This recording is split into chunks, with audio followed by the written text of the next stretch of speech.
You know, it's funny when you think about it. What's that? You hear so much about how important small and medium-sized enterprises are.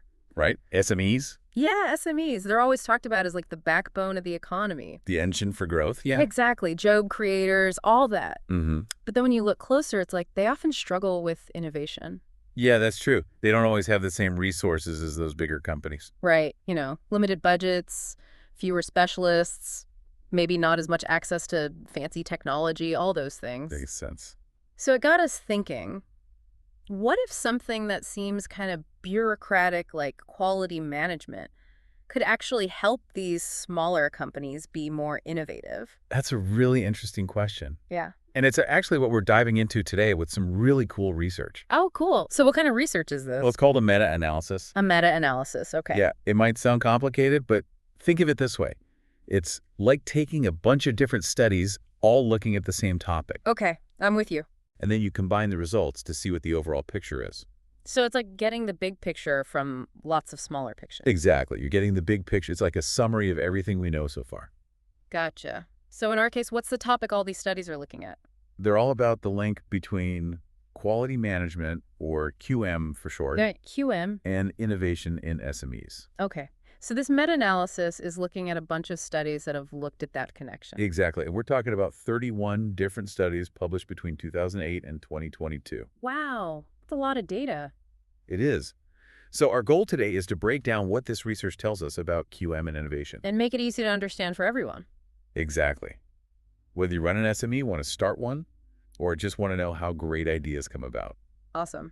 So let's start with the big picture. What did this meta-analysis find about the overall connection between QM and innovation in SMEs? Well, the main finding is that there's a strong positive relationship between QM and various types of innovation in these smaller companies. Wait, really? So you're saying that focusing on quality management actually helps these companies be more innovative? That's what the research suggests. And it kind of goes against what some people might think. Yeah, I was going to say, doesn't QM seem like it would be more about rules and processes? You'd think so, right? And wouldn't that like stifle creativity? That's a common assumption. Hmm. But it seems like in the context of SMEs, QM actually provides a foundation for innovation. That's really interesting. Okay, so let's dig a little deeper into this. Absolutely. Because QM isn't just one thing, right? No, it's not. The research looked at 4 main ways SMEs approach QM. Okay, so what were those 4 approaches? The first one is total quality management, or TQM. TQM. Yeah. Okay. With TQM, quality isn't just a department or a set of checklists. It's like a philosophy that's integrated into every part of the business. So it affects how leaders lead, how employees work together, everything. Exactly. It's about constantly looking for where to improve in everything the business does. Interesting. So it's not just about checking products at the end of the production line. Nope. It's about building quality in from the very beginning. Okay, I see. And what's the second approach? The second one is soft quality management practices, or SQMPs for short. The SQMPs. Got it. And this one's all about the human side of quality. Okay. What do you mean by that? Well, it's about things like making sure employees are involved in decision-making, giving them the power to come up with solutions, Right. encouraging them to share their knowledge, and putting a real focus on the customer's needs. So basically creating a work environment where people feel valued and supported. Exactly. It's all about building a culture where innovation can flourish. That makes sense. Okay, so we've got the all-encompassing TQM and the people-focused SQMPs. What's next? Okay, so the third approach they looked at is kind of the opposite of SQMPs. It's called hard quality management practices, or HQMPs. Hard quality management practices. That sounds a bit stricter. HQMPs are more about the formal, structured aspects of quality. Like what kinds of things? Think about things like strict adherence to regulations, having very clear, standardized processes, Right. using technology to track quality, and making decisions based on solid data. So it's all about minimizing errors and ensuring consistency. Exactly. And this is where some people might think innovation would take a hit. Yeah, I can see that. Too much structure can make people less creative, right? That's the common perception. Yeah. And then the fourth and final approach they looked at is quality management systems, or QMS. QMS. Okay. Okay. And what are those all about? QMS are basically documented systems that lay out all the processes and responsibilities a company needs to meet its quality objectives. So it's like a roadmap for managing quality. Yeah, a good example is ISO 9001 certification. Many companies use that. Right. I've heard of that. So you've got these four different approaches to QM, TQM, SQMPs, HQMPs, and QMS. What did the research say about how they each relate to innovation in SMEs? Well, it's pretty interesting. They found that TQM had a significant positive link with overall innovation. So the companies that really embrace that quality first philosophy tend to be more innovative? Exactly. Yeah. It seems to really make a difference. And similarly, SQMPs, those people-focused practices, also showed a strong positive connection with innovation. Not surprising, right? Happy, engaged employees who feel heard are more likely to contribute new ideas. Makes sense. Hmm. But here's where it gets really interesting. Those hard quality management practices, the HQMPs. Yeah, the ones that seem like they might hinder innovation. Exactly. Well, the meta-analysis actually found a significant positive link between HQMPs and overall innovation in SMEs too. Whoa, hold on. You're saying that all those rules and structure actually help these companies become more innovative? That's what the research suggests. It seems like having those clear processes and data-driven decisions actually provided a good foundation for innovation in these smaller businesses. Huh, I wouldn't have guessed that. But that's really interesting. And what about quality management systems, those QMS frameworks? Those also showed a positive link with overall innovation. The structure and clarity they provide seem to benefit these companies. Wow. So across the board, it seems like different ways of approaching quality management are linked to bigger innovation in these smaller businesses. That's the main takeaway from this research. And it's important to note that this study didn't find enough data to draw strong conclusions about every single combination, like TQM and non-technological innovation, or QMS and green innovation. Gotcha. So there's still more to learn there, but this is already a really powerful message. Absolutely. So the research also looked at different types of innovation, right? Not just innovation in general. You're right. They specifically looked at three types: technological innovation, non-technological innovation, and green innovation. Okay, let's break those down. What exactly do they mean by technological innovation? Technological innovation is all about developing or using new technologies. This can be anything from creating brand new products to improving existing processes through technology. Right, like coming up with a completely new gadget or finding a more efficient way to manufacture something using new tech. Exactly. And what about non-technological innovation? I'm guessing that's about improvements that don't rely on technology. Exactly. It's more about things like changes to the organizational structure or trying out new marketing strategies. Okay, so it's about finding better ways to do things even without using new technology. Precisely. And finally, green innovation focuses on making products, processes, and operations more environmentally sustainable. Right. So that's about innovating in ways that are good for the planet. Exactly. Reducing waste, using less energy, that sort of thing. Got it. So how did those four QM approaches we talked about relate to these specific types of innovation? Okay. So starting with TQM, the research found positive links with technological innovation, green innovation, and other less defined types of innovation. So that big picture quality philosophy seems to help companies innovate in a lot of different ways. Yeah, it does. And the connection with green innovation was especially strong. Seems like TQM is a big driver of environmentally friendly innovations. That makes sense. When you think about it, TQM is all about continuous improvement and efficiency. And those things often go hand in hand with sustainability goals, like reducing waste or using less energy. Absolutely. It's a natural fit. Mm. Okay, so moving on to SQMPs, those people-focused practices also showed positive links with all three innovation types: technological, non-technological, and green. So again, a supportive and collaborative work environment seems to breed innovation across the board. It does. Yeah. Now, for the interesting part, HQMPs, Hmm. those hard quality management practices also had positive links with all three types of innovation. Wow. So even those stricter, more structured approaches can lead to new ideas and improvements. It seems that way. And what's really interesting is that HQMPs had a particularly strong positive impact on green innovation. Oh, wow. Why do you think that is? Well, it could be because that focus on standardization and control is actually really helpful for implementing and tracking environmental improvements. Right. So like having clear processes for reducing waste and using data to measure progress. Exactly. That kind of rigor can lead to more effective green innovation. And finally, quality management systems, or QMS, showed positive links with technological and non-technological innovation.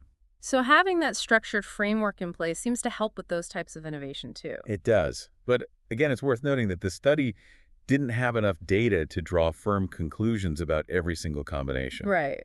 Right. So there's still more research to be done, but this is already a lot of really valuable insight. Absolutely. And it leads us to another really important factor that influences the relationship between QM and innovation leadership. Ah, leadership, of course. That makes sense. So how did the researchers factor leadership into all of this? Well, they looked at 6 different leadership styles that were identified in a big international research project called the G-Lobe study. Okay, 6 leadership styles. Let's hear about them. The first one is charismatic leadership. Charismatic leadership. Yeah. Okay, what's that all about? So charismatic leaders are those really inspiring and motivating figures. They set high expectations for their teams, but they do it in a way that makes people believe in the vision and want to work towards it. They lead by example and inspire their followers. Exactly. And in terms of QM and innovation, the research found that charismatic leadership has a positive influence on their relationship. So a charismatic leader can create an environment where quality and innovation go hand in hand. Yeah, they inspire their teams to embrace both quality practices and creative thinking. That makes sense. What's the next leadership style? The next one is team-oriented leadership. Team-oriented. So that's all about collaboration and teamwork. Precisely. These leaders focus on building strong teams where everyone works together towards common goals. Okay.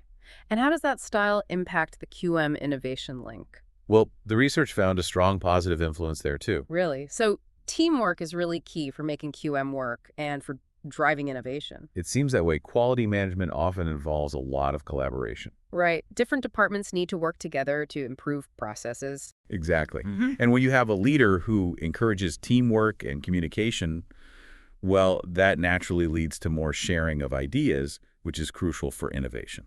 That makes sense. Okay, so we've got charismatic leaders and team-oriented leaders. What's next? Okay. The third leadership style is participative leadership. Participative leadership. So that's about getting everyone involved in the decision-making process. Exactly. These leaders value input from their team members and encourage them to participate in shaping the direction of things. Okay. And how does that impact QM and innovation? Well, participative leadership also had a positive influence on the relationship.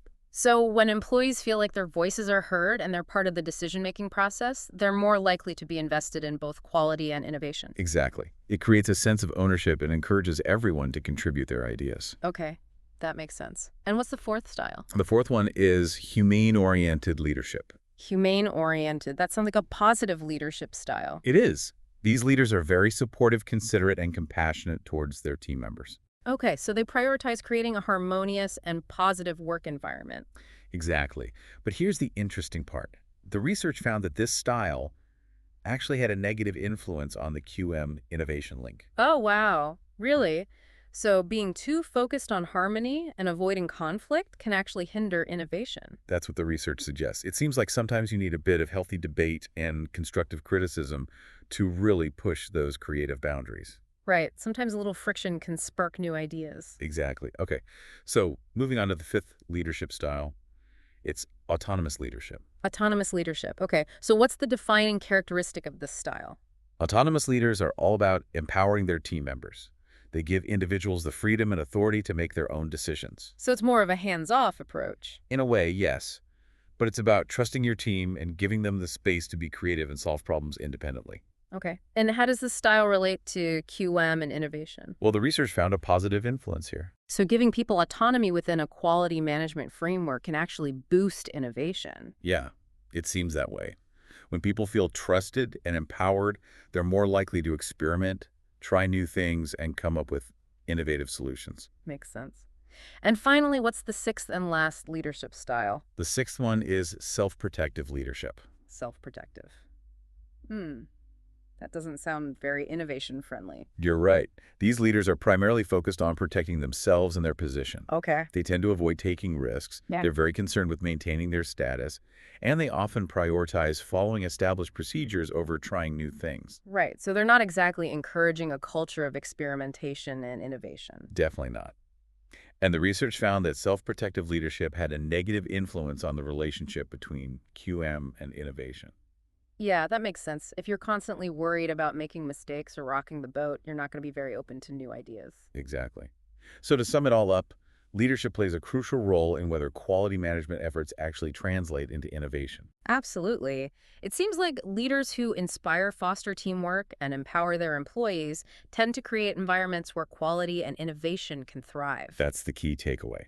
Yeah. But leaders who are too focused on self-preservation or avoiding conflict can actually hinder innovation even if they have good quality management practices in place. So it's not just about having the right processes, it's also about having the right leadership. Exactly. Both are essential. Oh. Wow. This has been a really fascinating deep dive into the world of QM and innovation. It has. I've learned a lot. So for all our listeners out there, what are the key takeaways they should remember? Well, the main message is that quality management in its many forms is generally a good thing for innovation in SMEs. Right, whether it's that big picture TQM approach or those people-focused practices or even those stricter, more structured approaches, it seems like QM can help smaller companies come up with new ideas and improve what they do. Exactly. And remember, different QM approaches can have different effects on different types of innovation. So it's about finding the right mix for your specific needs and goals. Right. So the big aha moment here is that QM isn't just about avoiding mistakes or meeting some basic standard. It can actually be a strategic tool for driving growth and creating a culture of innovation. I completely agree. Mm. And the fact that even those hard QM practices, those ones that seem counterintuitive, can actually have a positive impact is a really important takeaway. Yeah, it challenges the traditional view that too much structure kills creativity. It does. Yeah. So whether you're an SME owner, an aspiring entrepreneur, or just someone who's curious about how businesses work, Mm. I think understanding how to use QM effectively can be really valuable. Absolutely. And paying attention to the leadership styles within your organization is just as important. Couldn't agree more. Oh. So here's a question for everyone listening. Okay, hit us with it. Think about your own work or the company you're part of. How do you balance those hard and soft QM practices? Right. What's the mix? And more importantly, are your leaders creating an environment where quality management actually leads to real innovative solutions? That's a great question to ponder.